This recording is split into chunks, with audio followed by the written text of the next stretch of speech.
I'm Sahana. I'm Meghana. And this is Shankari, our co-host and co-producer. Today we're going to be discussing the book The Family Chao by Lan Samantha Chang. Okay, so this book revolves around the story of three brothers.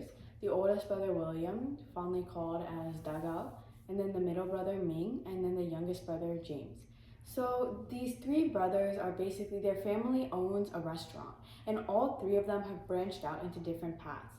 Dagao had a dream of pursuing music, but ends up coming back to his restaurant and working under his father. Ming goes off to the city far, far away from his Midwest home in order to kind of escape what he deems as a prison that's the restaurant and, make a bunch of money. And Ming is in medical school and is kind of like the son that wants to kind of piece everything back together. He idolizes his eldest brother and kind of is the more gentle, naive son of the family. This family is in ruin and it's fundamentally ripping at the seams and falling apart. And within this book, we see like these complex characters as they gather for a reunion to see each other again.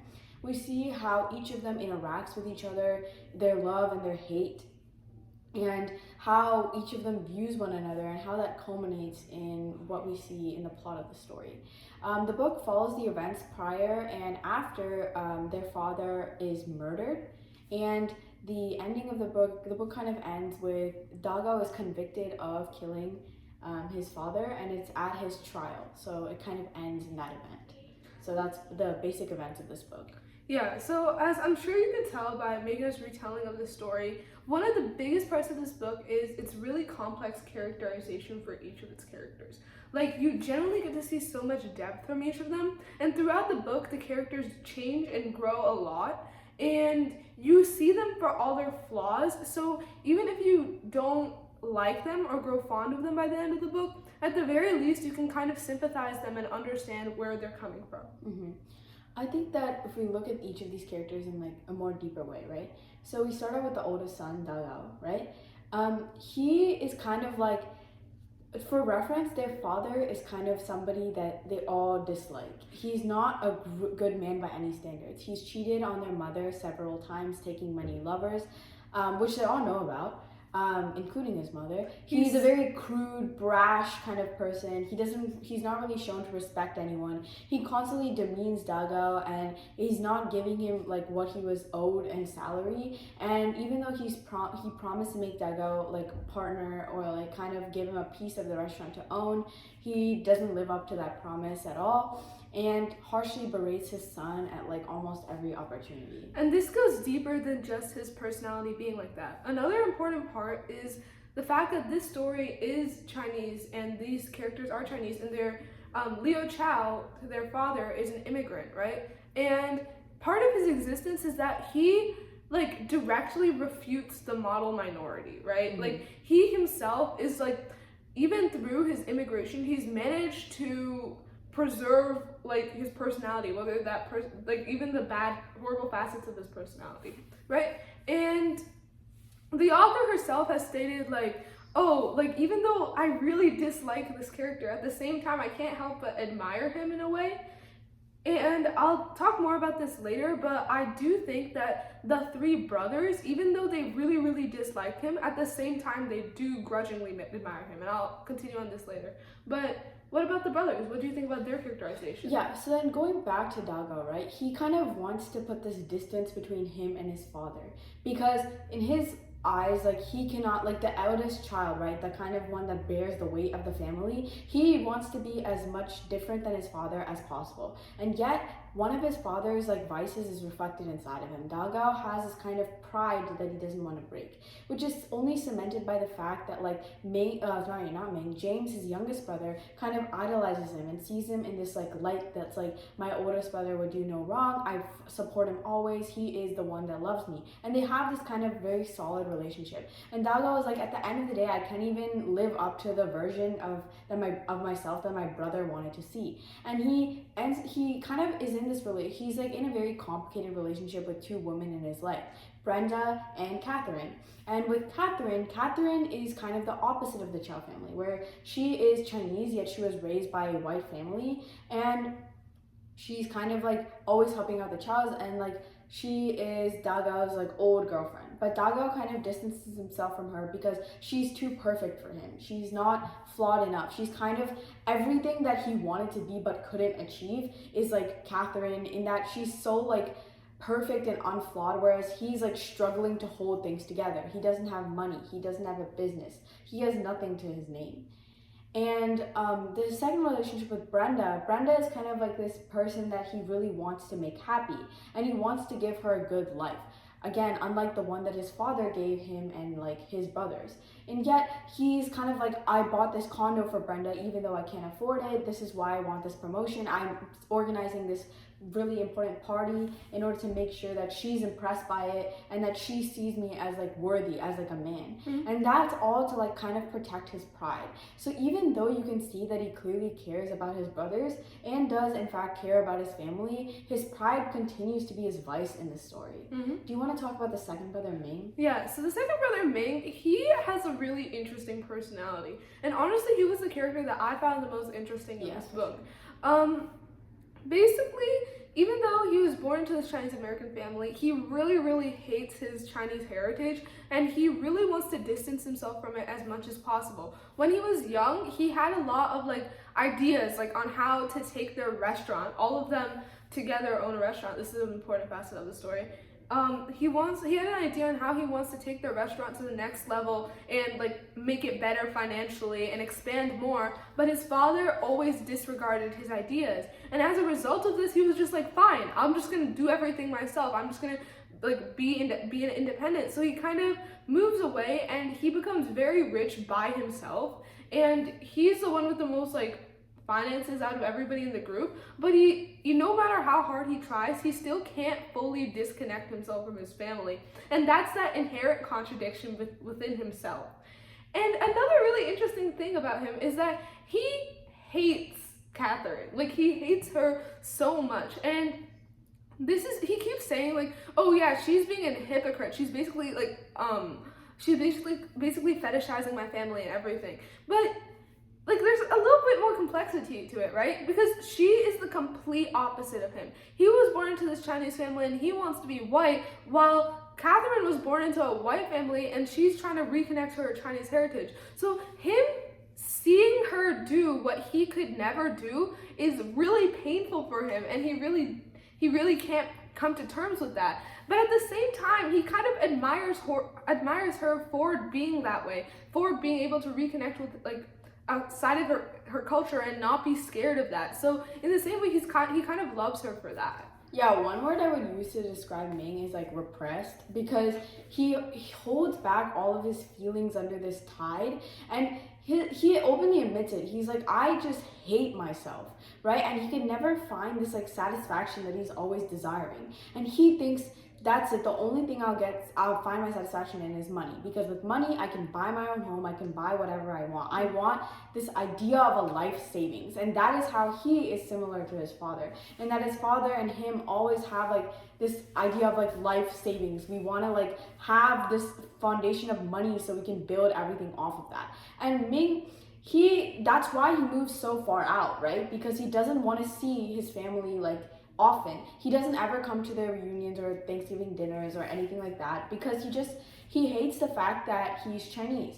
And when he's growing up, like the people bullying him for being a certain way and not conforming to the regular, like standard of beauty, or like the standard that was set in that day and time, also contributed to his experience of just wanting so badly to be white. So like Sahana said, he doesn't comprehend why Catherine, who's given this life that he's so dreamt of, is trying to get the life that he's always hated. And we come to the youngest brother, James. James is kind of like the hopeful one. He's very gentle, like I said before. What I liked most about James is that when he was talking to Ming or Dagao or even his father, he would always approach it like a way you're approaching like a scared animal, or like a very angry person. It's like kind of like very gentle, very soothing, kind of like when Ming basically invites him out to the restaurant and they're sitting there and they're eating. It's actually the restaurant of the people that bullied him for being Chinese when he was a child, right? And they're sitting there and eating, and Ming is just ranting and going on about how much Catherine sucks and how she's just profiting off of their family and using them as a way to cure her not being Chinese enough. And James kind of just there like, okay, yes, I understand, like, and he's just sitting there looking at Ming. And I kind of loved how the author was able to show that he was so, like, kind of, he was trying his best to understand his brother, not verbally, but through these, like, very emotional or, like, physical cues, and that he was, like, looking at Ming through with, like, gentle eyes, or, like, kind of, like, reaching out to him or asking him simple questions like, hey, are you okay? Or, like, do you want more of this? Do you want less of this? It's kind of like, through that dialogue and physical interactions, the author was able to show that James is the one person in the family that kind of wants to piece everything back together. Because I think he's like, there is a pretty big age difference between him and like Dagao and even Ming. And so then he was never really there when they were going through like the brunt of the struggle in their lives, which contributed to him wanting to be more part of that family experience, because I think everyone like disregards him. His dad kind of brushes him off as like, you're too young, like just focus on like your life and your studies. Like even his brothers are like, just like Ming literally tells him, get away from this, like you have a chance, you can go to med school, you can be a doctor, you can just distance yourself from all of our problems. But yeah, what do you think? Yeah, I think that, and as well, you kind of see James's loss of naivety through this book. And I think he's not as naive as you initially think he is, even in the initial part of the book. Because when Ming tries to act like he's unaffected, like we said, he's really repressed. But the bullying that he's had as a result of being Chinese, that bullying, he's never really like gotten over it. Like that still haunts him to this day, and still like promotes his sense of like self-hatred. But like James, even at the time, James was kind of like, yeah, like he's been able to brush this kind of thing off, and he's been able to genuinely love their family even as it like comes apart at the seams. So you kind of see this emotional complexity to James, which might not be apparent at first look. And at the same time, there is a really important character in this story, right? She works at their father's restaurant. Olan, right? And she works at their father's restaurant, and she doesn't speak, like as far as they know, she doesn't speak English, and she's just like a very difficult person to deal with in general. And then the dialect of Chinese she speaks is also kind of hard to understand. Yeah.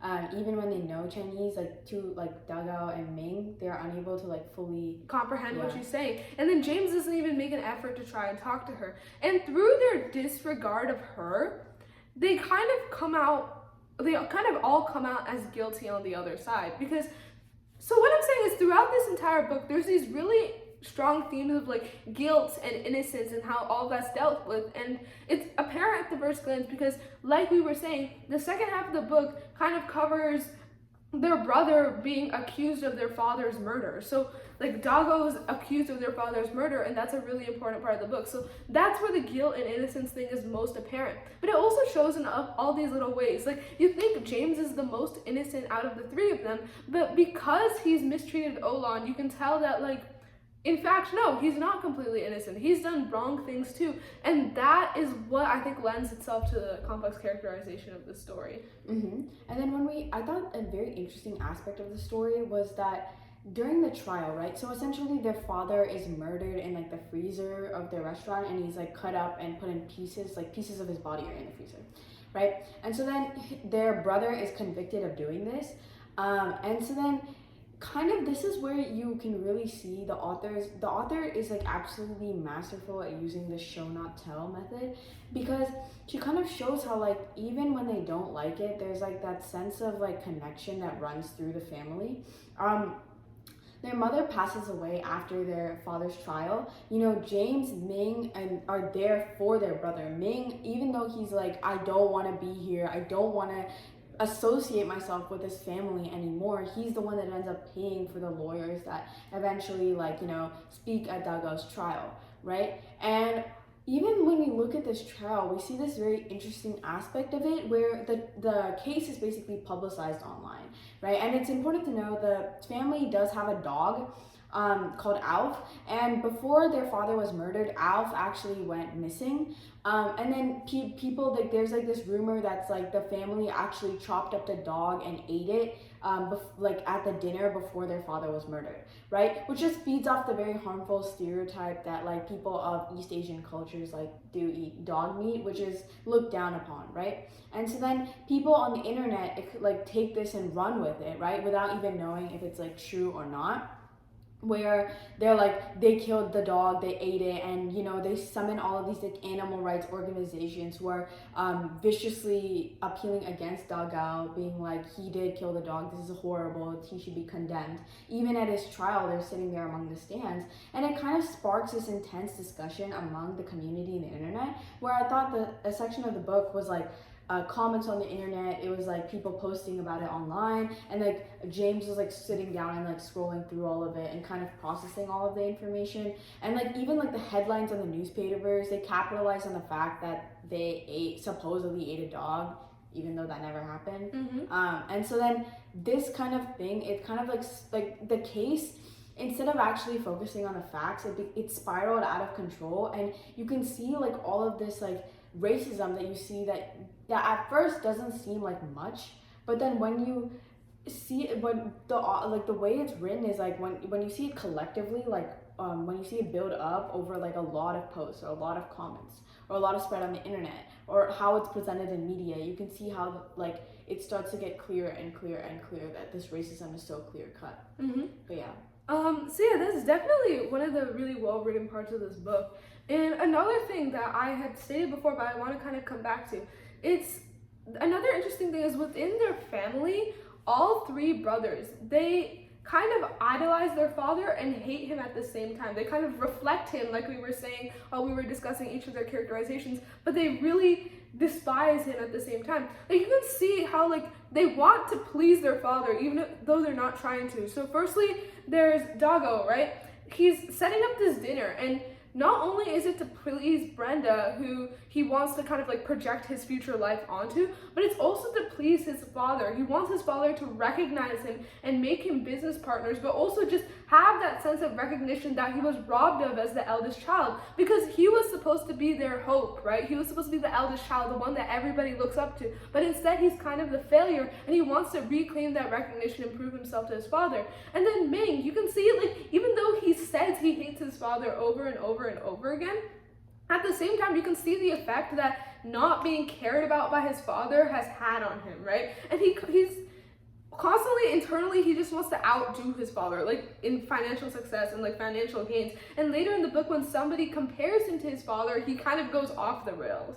And then the third brother, James, his is the most obvious. He wants his father to be happy with him. He wants their family to come back together again, even though it's like seriously impossible. And at the end of the story, you can kind of see that the family is coming together in a sort of peace, whether that peace be a regular family or if it's kind of dysfunctional, because they are dysfunctional, and that's fine. I think that's a kind of cool resolution of this book. Another thing is that the structure of this book and the writing style of the book, as we've mentioned, is really, really interesting. It goes directly into, it's split into two parts, before the murder and after the murder, right?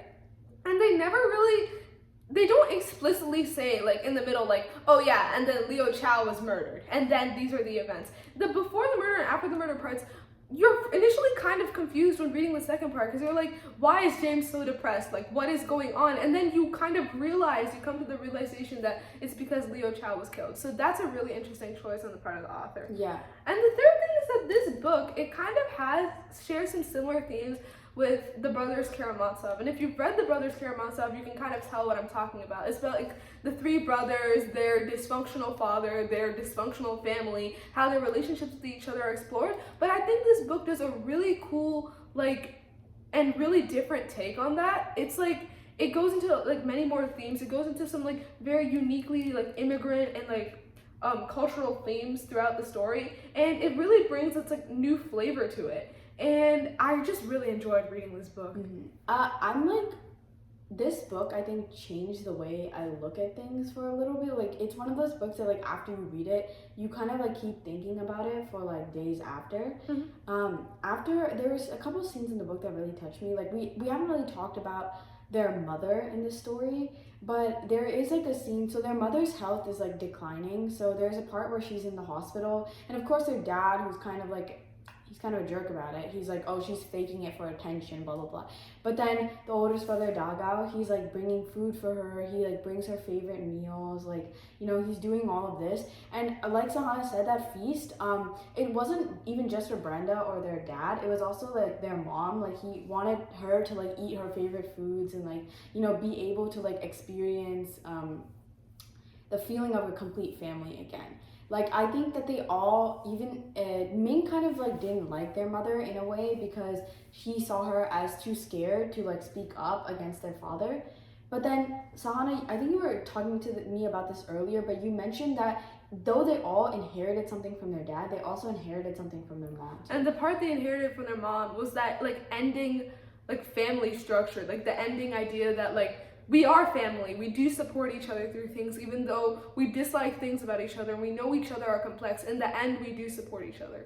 So, highly recommend reading this book. Like, there's a couple of twists near the end that we haven't even gotten into, and I'd really recommend that you read this book to find that out for yourself.